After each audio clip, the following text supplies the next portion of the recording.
Come back. Let's talk to Professor Sandile Motsa. He's a practitioner in the academic and scientific community of Eswatini.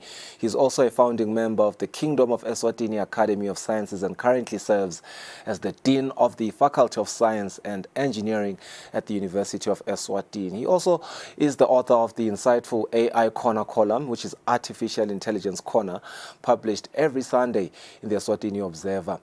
His extensive work in promoting science and technology education, as well as his contributions to the field of artificial intelligence, make him an invaluable resource for understanding the current landscape of artificial intelligence in Eswatini. That is why today we want to delve into his perspectives on AI and the recent AI training, which is an initiative by the Eswatini Investment Promotion Authority and Taiwan External Trade Development Council, popularly known as TITRA.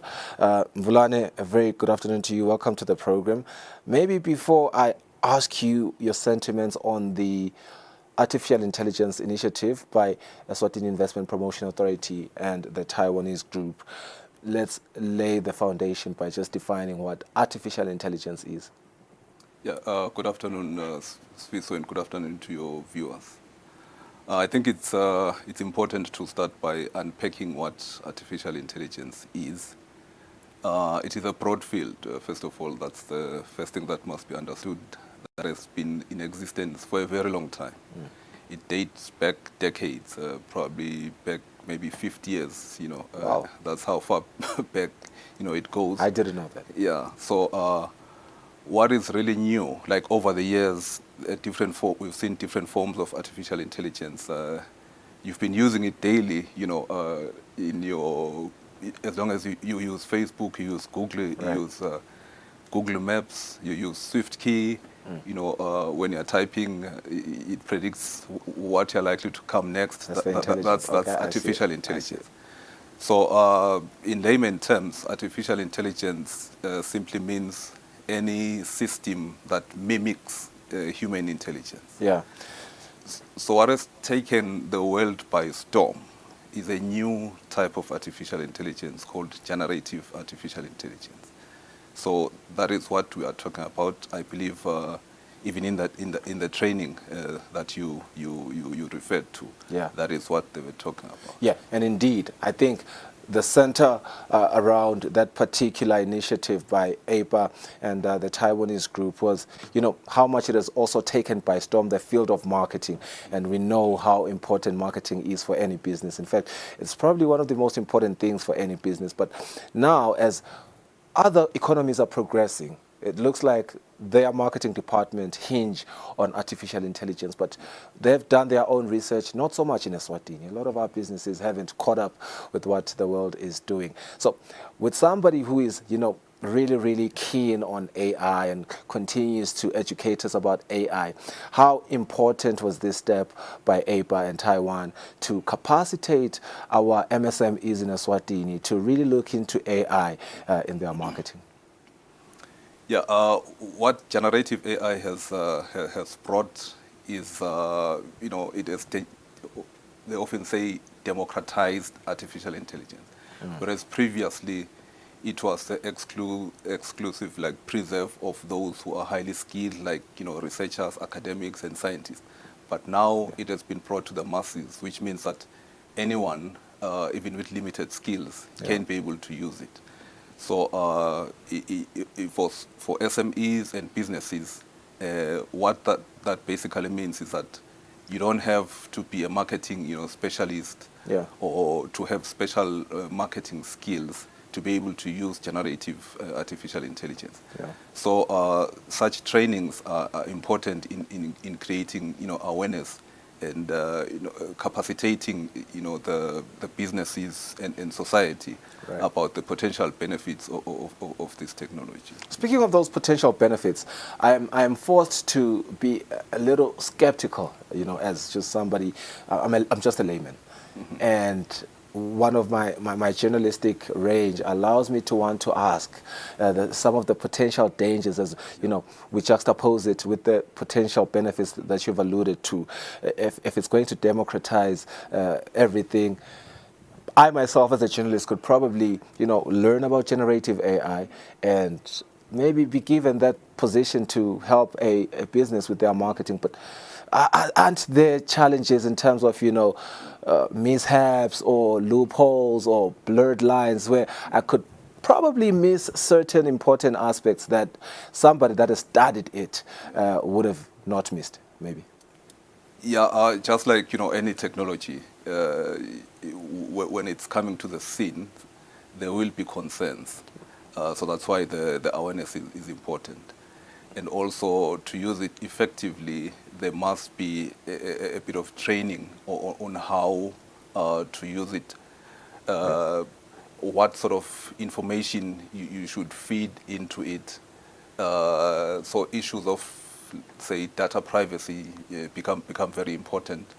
You cannot just, let's say, here in the newsroom, you are using it before the news at 6, Yeah. then at 5 you load the script, and somebody doing research on a certain TV will happen to to get the news before it is brought out. So those are kind of things that you should be aware of. Yeah. And also the type of information that you upload there. Obviously, you don't want to be uploading confidential information and people's private, details. So those are the kind of things that you should be aware of. Yeah. But more importantly, for you, let's say in this space, if you want to use it effectively, there are certain steps that you must go through in terms of figuring out how to communicate with it to get the the optimal result. Right. So the art of communicating is key, so that, like for any training, that step must not be missed. So it's called prompting. Yeah. This is really interesting. So you can't just communicate with it, because I take it generative AI is some form of communication with the user as well as the AI itself. So the smarter your questions are, let me not say smarter, but like the more aligned they are with how this thing is designed. And I guess that substantiates why there should be the initiatives that APA did in training and capacitating people on how to use it to get optimal results. I'm happy that you brought that up. I wasn't aware of that. I want us to look into what the Eswatini government is doing, because a lot of development in our small economy hinges on some of the programs that they have. And I'm happy that the Ministry of Commerce has already laid foot on the ground with their digital strategy. And I am forced to assume that the digital strategy will want to hinge on AI just moving forward to achieve its objectives. What's your sentiment?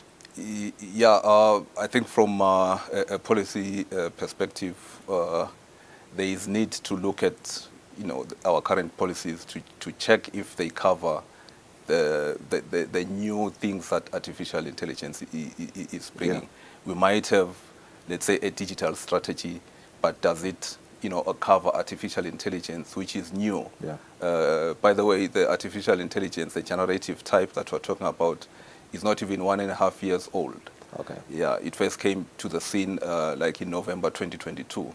Right. So we're not even it's relatively new. Yeah. So some of our policies or policy frameworks, privacy laws and so forth, you'll find that they do not cover the aspects of artificial intelligence. So that's the first thing that we need to look at, to review, to see if there's a need to append or to include new things that will ensure that the dangers, the limitation, and so forth of artificial intelligence are taken care of. Yeah. That's quite interesting, and I know for a fact that our digital strategy does have a wing where it focuses on e-commerce, and I've seen a lot of conversations around e-commerce and AI, but maybe while we're there, as a parting question, our time has run out.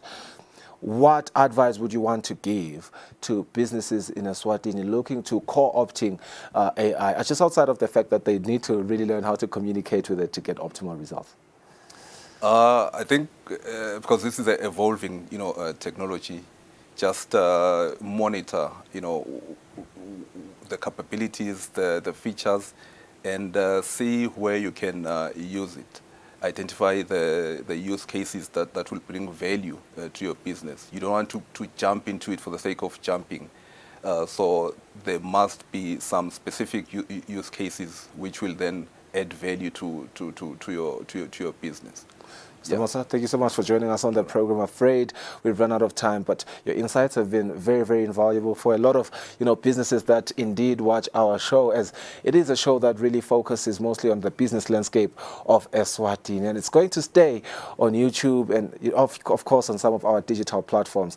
They will be able to look back and learn from everything that you've provided. Let's go for a net break. Stop Kuba Nelhlelo Masinyane.